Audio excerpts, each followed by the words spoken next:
আপনি জেনে অবাক হবেন, যেখানে আমাদের মতো মধ্যম আয়ের একটি দেশে দুবেলা দুমুঠো খাবার জোগাতেই হিমশিম খেতে হয়, সেখানে পৃথিবীর অপর প্রান্তের এক দেশে এমন এক ধরনের মধু পাওয়া যায় যে মধু প্রথমবার সংগ্রহ করার পর এর প্রথম কেজি প্রায় 6 লক্ষ টাকায় নিলামে বিক্রি হয়েছিল।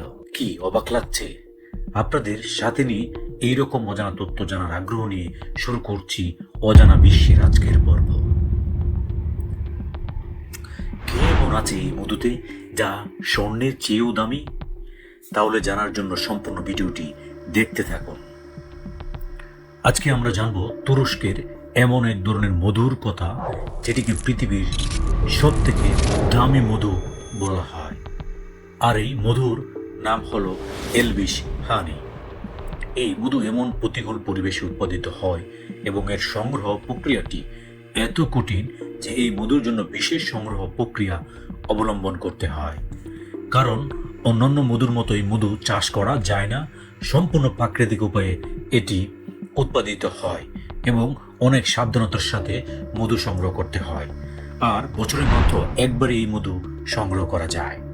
আসুন তবে এই দুর্লভ এলবিশ হানি সম্পর্কে বিস্তারিত জানা যাক। এই মধু তুরস্কের উৎপাদিত হয়। এলবিশ হানি তুরস্কের উত্তর পূর্ব দিকের আর্টবিন প্রদেশের সেরিচায়ের শহরের পাহাড়ি এলাকার দুর্গম গুহায় উৎপাদিত হয়। এই মধু বাড়তি সাবধানতার সাথে সংগ্রহ করা হয়। মাটি থেকে প্রায় 2 কিলোমিটার গভীরে অবস্থিত গুহায় প্রবেশ করতে হয় এই মধু সংগ্রহ করার জন্য, যে জন্য দরকার বাড়তি নিরাপত্তা ও বিশেষ প্রশিক্ষণ।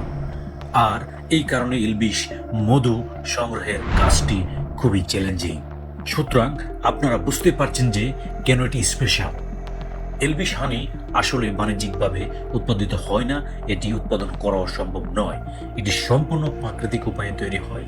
এলবিশ হানির ইতিহাস সর্বপ্রথম 2009 সালে গুনাই গুন্ডাস নামের একজন মোয়াল খেয়াল করে দেখলেন যে সেরিচায়ের পাহাড়ের কাছে কিছু মৌমাছির জাত ফুল থেকে মধু নিয়ে একটি গুহায় ঢুকে পড়ছে, এবং তিনিও গুহায় ঢুকে পড়লেন। আর এক আশ্চর্যজনক জিনিস দেখতে পান, অনেকগুলো বড় আকৃতির মোচাক গুহায় ঝুলে আছে। তখন তিনি সেই গুহায় অভিযান চালিয়ে প্রথমবারের মতো প্রায় 18 কেজি এলবিশ হানি সংগ্রহ করেছিলেন। এভাবেই সর্বপ্রথম এলবিশ হানির আবিষ্কৃত হয়েছিল, আর একদম অপরিশোধিত অবস্থায় বিক্রি হয়েছিল, যার দাম নিলামে উঠেছিল প্রায় 6 লক্ষ টাকা কেজি। এর নামকরণ এলবিশ হানির নামটি রাখা হয়েছে টার্কিশ শব্দ পেরাবালি হতে, যার অর্থ হলো পরি বা এলফদের মধু। আমরা বিভিন্ন সিনেমা কিংবা গল্পে এলফদের কাহিনী পড়েছি বা দেখেছি। এলফরা প্রকৃতিতে থাকে, প্রকৃতির সাথে এরা নিবিড়ভাবে জড়িয়ে জীবনযাপন করে থাকে, তাই তারা অনেক সত্য আর নির্বাচাল একটি জাতি হিসেবে পরিচিত। আর এলবিশ হানি এতটাই হাঁটি যে কারণে এর নামকরণ এলফদের নামে করা হয়েছে। এলবিশ হানি কেন এত দুর্লভ? সাধারণ মধু চাষের পদ্ধতিতে নয়, বরং মোয়ালরা নিয়ন্ত্রিত পরিবেশে গুহার মৌচাক থেকে এলবিশ মধু সরাসরি সংগ্রহ করে, যেখানে মৌমাছিরা প্রাকৃতিকভাবে তাদের একটা কলোনি তৈরি করে রেখেছে। ওই গুহাটি খাড়া পাহাড়ে অবস্থিত, যেখানে নিরাপদে পৌঁছানোর জন্য দক্ষ পর্বত আরোহীদের প্রয়োজন।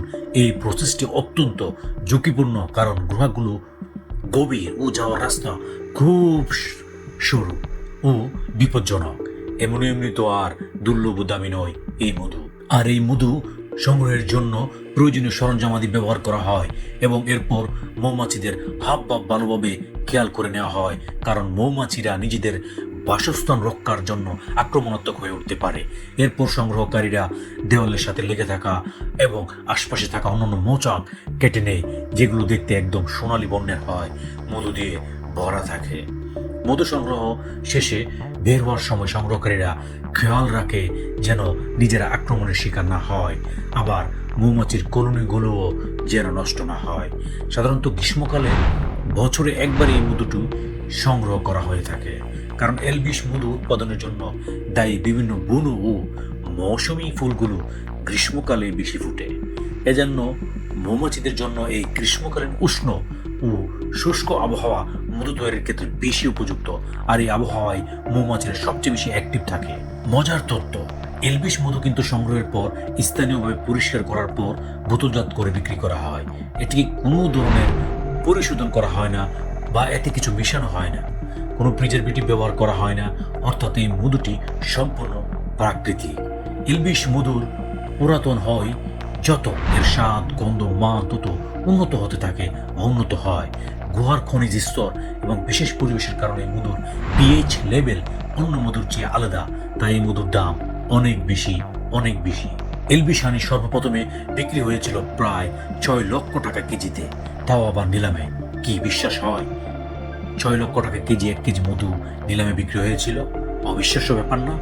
তবে সাধারণত এই মধু পরিমাণে কম উৎপাদিত হওয়ায় বছরে কেবলমাত্র একবার সংগ্রহ করার কারণে এই দুর্লভ মধুর দাম স্বর্ণের দামকেও হার মানায়।